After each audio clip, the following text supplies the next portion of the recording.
sound good. You look good. Do you feel good? I feel fabulous. I wish I had long hair sometimes. So you could flip it and do like hair moves? Oh, yeah. I would totally like walk past people and be like,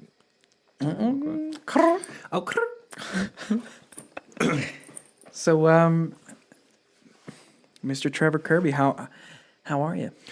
doing good. How's life? Life is fabulous. Yeah. Yeah, life is great. Is it ab fab? It is definitely. Really. I'm out here living my best life. Really. Yeah. To the fullest. Try to have fun anytime that I can fit it in. I was talking to Chris yesterday, Chris Gollin. Okay. And he was talking about how he would have, there was a period where he was having like a bunch of using dreams. And he would wake up and he would feel so grateful that wasn't his truth anymore. For sure. And I had a using dream last night, and I made a conscious effort when I woke up to be like, oh my gosh, I'm gonna practice that gratitude of, my life doesn't have to be like that anymore. Because it's always like, whenever I have one of those dreams, it's always like, oh no, how am I going to keep this secret from, my sponsor or, my parents or whatever, you know what I mean? Or work. I can relate to that. Yeah, it's not a good feeling. It is when you wake up and you finally realize that you haven't done anything. Right. It was only a dream, but man, in that dream, like the guilt, I just remember the guilt feeling that I feel. And, yeah. How long you been clean now? A little over 2 years. Right on. Actually, June 13th will be 2.5 years. So. Come on. Yeah. Come on. So what is that? December 13th is your? January 13th. January 13th. Wait, is that right? Yeah, June. Wait.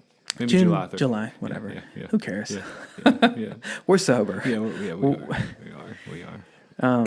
So what? Tell me a little bit of your story. How did you end up deciding to make that decision, make that change? How'd you end up working here? Okay. Yeah. I'll go back a little bit. I started using when I was 16, still in high school. Started out as smoking marijuana like everybody, I think. Right. But it progressed, and drinking. Drinking was really my first love, I guess. And that was, on weekends at first, and then it started being every day. Started doing harder drugs, and started working while I was going to high school. And I just eventually ended up dropping out of high school and just working.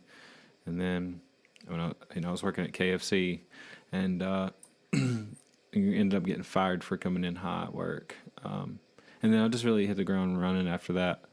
As far as my use goes, I just moved on to different drugs, like one after the other, till I found my drug of choice.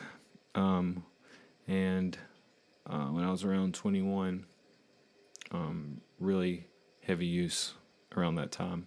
I'd also gotten into a relationship that was very toxic for 5 years, on and off, and from there, man, it's really all a blur. The specifics, I had gotten in trouble along the way, like some legal trouble, drinking and driving, things like that, and it's like I said, it's really all a blur, like specifics of everything, but I got clean in 2015 for about a year and a half. I had went to treatment. I had met somebody and decided I was going to get clean for them, and for the relationship. And we all know that always works out. Right. And I stayed clean for a year and a half, but I wasn't going to meetings. I was living in a 3-quarter house in Winston-Salem, and just like my drug was that relationship. I was working. I didn't have a car at the time, and would was walking back and forth to work, and just really struggling emotionally because the person that I was in love with, I knew deep down really didn't feel the same way back towards me. And So I kind of planned my relapse there all along from the beginning. But things just really hit the fan in 2016, around the time that my dad had a massive stroke, and he was like 46, my dad, and like all of a sudden he's just fine one day, and the next he's just in the hospital, like in like a vegetative state. So that was rough, and it was basically just me, trying to be in active addiction and make sure that he had like a feeding tube. He was like he had a shunt in his head. Like he was just not the same dad that, he was before. And, so I just was trying to use and trying to make sure he was cared about and loved. 'Cause he just happened to be at the hospital in Winston for like months.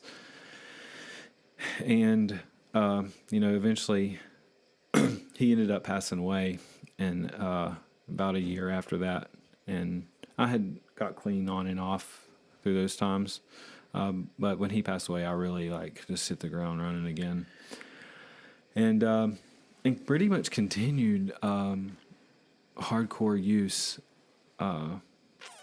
up until around the end of 2018, when I had gotten to the point where, my drug of choice that I, was using caused a lot of mental health issues, as it does with a lot of people, but psychosis. I was in a psychosis, and in the past I had been using, and I would get high and get really paranoid, and but then I'd get clean for a little bit and it'd go away, and I'd be like fine. But well, this time,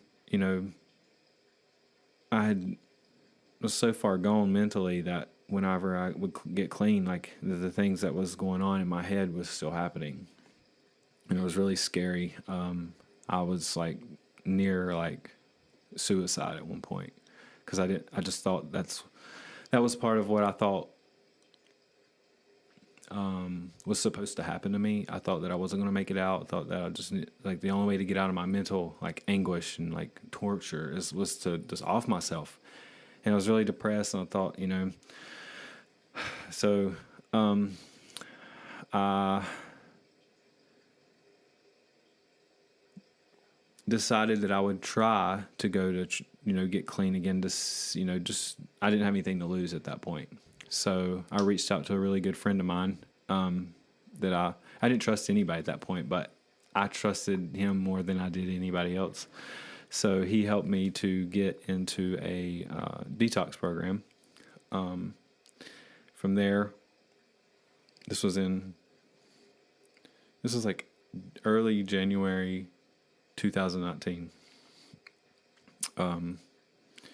And from there, I went back and stayed at this person's house until I got into treatment up here in Asheville. And things were still not good with me mentally. I was clean, but like I was still in that paranoid like mind frame, and Almost like the afterglow of the psychosis. Yeah. I was not trusting of anybody. I didn't even go by my real name in treatment. Like I was confused a lot of the my therapists and like people, like, because I was just I didn't know who had like followed me into treatment, and like right. Who was in on the big scheme. Exactly. Yeah. Exactly. And man, it was so exhausting, like just being that way. And I would just promise myself, I was like, man, like this is so bad. Like, what if I'm like this for the rest of my life? That's why I was like, I can't live like this. Yeah. So I just like white knuckled it, until I went to I did until like a 2-week treatment program, and then from there I went to like a 10-week program, and still, my mind was still not right. I was making it, not talking a lot. Finally confided in my therapist when I got there. I trusted her enough to tell her what was going on, and she was just like, I don't know if it was the combination of I had started taking a medication, or it was probably a combination of everything that kind of and I told her about what was going on. She was like, "Oh, that'll go away." She was like, like nonchalantly, like, that'll go away. And I trusted that enough. I trusted her and liked her enough that I was like, okay, I'm gonna go with this. Right. And man, like, sure enough, like, it was like, the way I came out of it was like, I just realized one day, I was like, maybe all this stuff that's going on in my head is not true, Like, maybe it's not, maybe it's all in my head. Yeah. And I kind of like, I think it was a combination of all those things that I kind of started coming back to reality. And so that is like a super like lowest bottom that I've ever been to. And That was your rock bottom. that was my rock bottom. It's wild. I mean, I know that you and I have talked about this, before, but I'm so identified with your story because I experienced that level of crazy paranoia where everywhere I went, I saw more proof of the the master plan I had cooked up in my head that everybody was in on. Yeah. And it got so bad for me, I was certain that it was either one of two things. There was either a group of people that was trying to get me to kill myself. Right. Or there was a group of people trying to convert me to Christianity. It was one of those two things, And I think that speaks to, it speaks to what was important in the depths of my subconscious mind to me, was, because being raised Christian, I have these notions in my head of a heaven and hell and of a punitive God. Mm-hmm. And I have, self-preservation instincts. So those are the two deepest fears, Right. Those are the ones that get dredged up when I'm living out this nightmare scenario I've cooked up in my head. But I would like to point out that like in, 2.5-ish years, that the recovery for you is remarkable because I would never, ever guess that you had gone through the stuff that you've gone through. You're so put together. You're so sweet and so thoughtful. Thank you. And you're so sane, You're so sane. Yeah. I really like value that, and I really am so grateful for my sanity. Like, I'm in a gratitude group, and 3 things I'm grateful for every day, man. And like, that is the number one like thing I'm grateful for. Yeah. Is like my sound mind, Yeah. Like, because I was in such misery before I got clean, and that's what like my recovery program, my home group, that part of my recovery is a super huge part of me staying clean, but also just that, like, knowing where I've been, knowing where I never want to go back to. And also like working here and seeing other people like come in and be where I've been, really reminds me, that like that there's people that's been clean and then they go right back out and like it starts right back up. Right. It's like there's no fun. There's no you go once you've been to that place, it's kind of like embedded in your mind. Like when you release that, Right. When you release the beast again, you go right back to where you were. Yeah. So it's like I have bad days.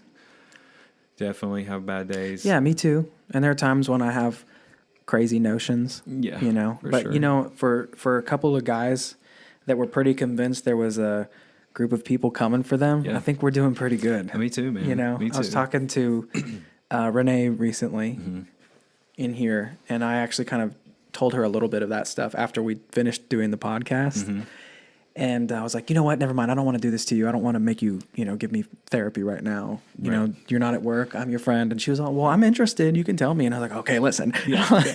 Like drawing on the board, basically, like these spider webs. Yeah. Talking about. And she was like, that's trauma, James. Like you experienced very deep trauma, So I'm slowly trying to learn how to heal from that trauma.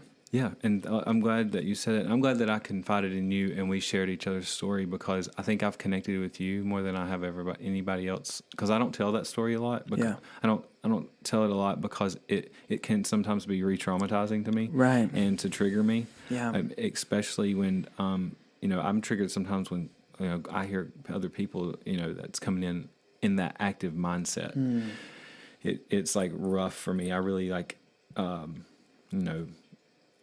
relate to Yeah. that. Yeah. So, and it's nice to be able to be around other people that's made it through that same thing, and to know that it wasn't just, I'm not the only one that's went through something like that. Yeah. It's huge, you know. I think that story of you telling me what your therapist said is huge. That's a huge indicator of maybe the way that can be handled in a successful way. Is just being like, oh yeah, I've experienced it. I've met other people that experienced it. It will go away. Yeah. It'll go away. Yeah, and it was about, I didn't trust anybody, and it was about, I was waiting around for someone that because I thought everybody was in on it, you know. So as soon as I found somebody who really, you know, I knew that cared for me and wanted the best for me, and everybody wasn't out to, you know, get rid of me or off me. So I'm really grateful for her, and you know, I hope she realizes how much that little like, you know, that's all she had to say, you know. And I don't think she knew exactly how much pain I was in, but her just being that way and saying that to me. And I still talk to her, you know, all the time. Right on. Yeah, man. Yeah. Someone told me a while back, my grandmother on my mother's side told me that my grandfather on my father's side, my dad's dad, who was like one of my favorite people of all times. I grew up on his lap. You know. Yeah. She told me that, you know, when she'd come over to the house to hang out with him sometimes, and they'd play cards and stuff, and she'd like, I could get on these tangents and start talking about my life and everything I was anxious about, and he would just listen, barely even move, and he'd go, at the end of it, he'd go, well, it's going to be all right. And she'd go, you know, that was so huge for me for some reason. I always felt like he was right. You know? Yeah. And you know, just it matters who says it too. You know, like like you just have to, you know, that connection that you have with certain people. Just whatever they say, you trust, and you know they have the best intentions or the best. They have your, you know, they have the best intentions for you. Right. Yeah. So, it's Pride Month. Yeah. You know, we want to celebrate our LGBT folks that work here. LGBTQIA plus. I'm an A. Plus. I'm an ally. Yeah. Yes, you are. And glad to have you on my team. Yeah, team. absolutely. And I just like, you know, I'm just curious, like what's been your experience of working at Oasis? You know, have you felt accepted here and honored? For sure. Like, I feel like very safe here. Yeah. It's been really good, working here, and, I felt safe being myself. I've seen other clients come out of their shell here and really be able to be their true self. Yeah. And you know, it's been cool, you know, watching people grow. Yeah. And, you know, actually become okay with themselves. And, you know, and I've shared my story a couple of times, and I've had, you know, it's been really, I've been safe enough to share my story here. Like I don't feel that way everywhere. Right. And like just to connect with clients who've been through similar things, like they would come up to me afterwards and be like, "Yeah, man, I've been through the same thing, and like went through the, you know, had the same issues." Like it's been super rewarding. Yeah, it's huge to work somewhere where we are accepting and you know, love everybody, welcome everybody, just come as you are. You know? That's a big like mantra of mine is, you know, come as you are, and that's Oasis lives up to that. So what was your experience of, you know, like 12-step meetings and groups and stuff like that? Have you felt safe and accepted there to be yourself? Yeah, for sure. I think this me being okay with who I was I don't know, like it just, I had an issue with it, especially in high school. I was not, I guess I'm moving away from the topic a little bit, but go for it. Yeah. Go on your tangent. Yeah, in high school, it was rough. Like, I got made fun of some, and wasn't the most popular person in the school. And I don't remember when I'm okay. I'm like completely okay, I think, with my sexuality now. I feel like I am. And I'm not sure when that really changed. I guess I just it was really important for me to be able to walk around and be comfortable. Like, there's so much anxiety for so many other topics. Like, being okay with me was really important for me to become okay with. Yeah. And so I don't, recovery, or my recovery community here, I've never really had any issue. Nobody's ever really, I've never got any like negative feedback from being who I am in the recovery community, and that's what I like about being in my recovery program is like, which is I go to NA, Narcotics Anonymous. They're just everybody's hopefully working on their self enough Right. to where like. I don't think it's just an issue at all. I think that's important for some folks to hear that are, maybe they feel like they're in an unsafe environment, maybe they feel like they went to an AA meeting or an NA meeting and there was somebody there that was a jerk, I think it's important for people to hear that it's not like that everywhere, and that there is a huge level of acceptance, and we do practice a come as you are type of thing.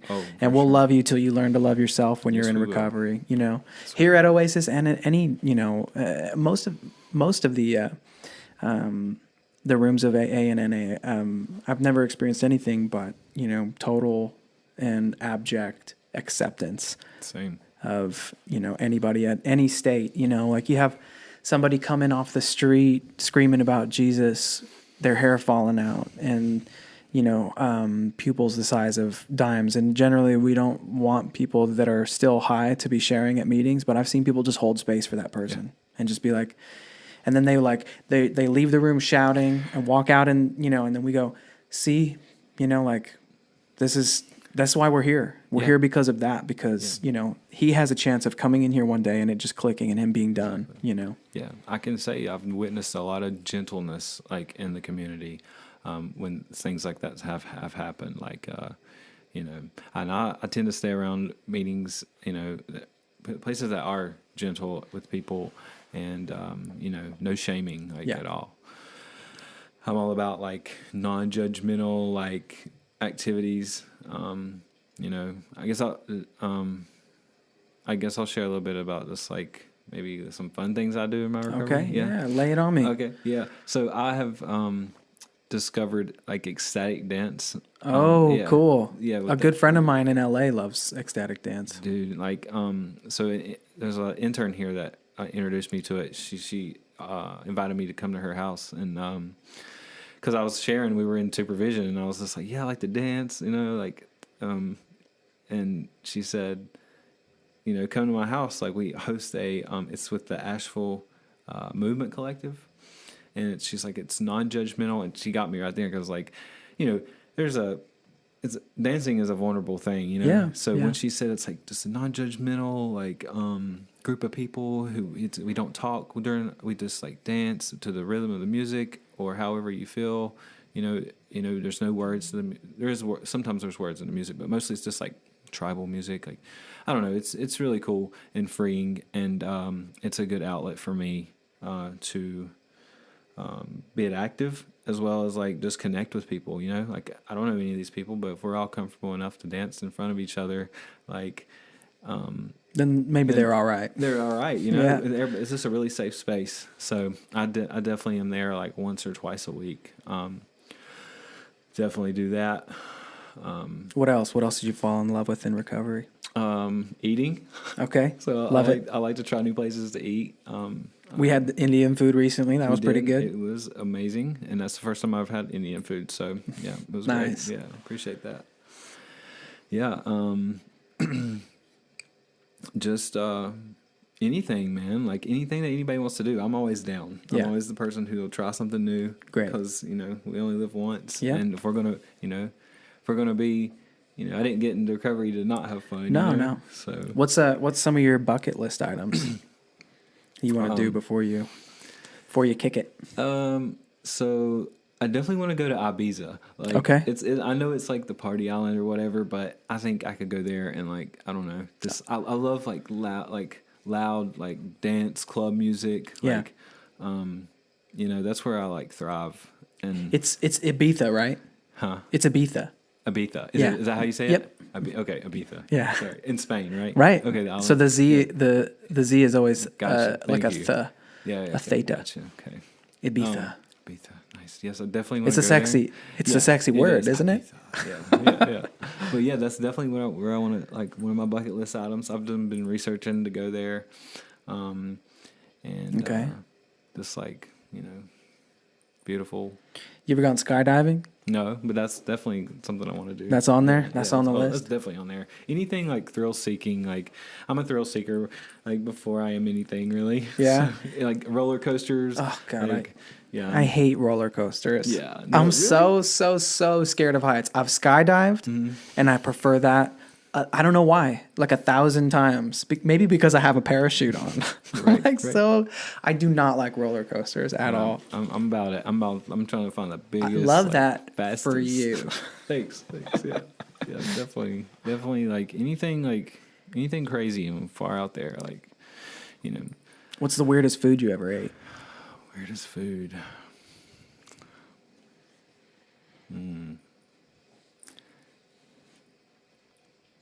Oh, like I'm not really ate that weird of food. That's some stuff on my bucket list. Yeah, I don't know if I've ever tried caviar. I've definitely had I haven't. roe. That's where my mind went, but I haven't tried it. I haven't tried escargot. I don't think the snails. Mm-hmm.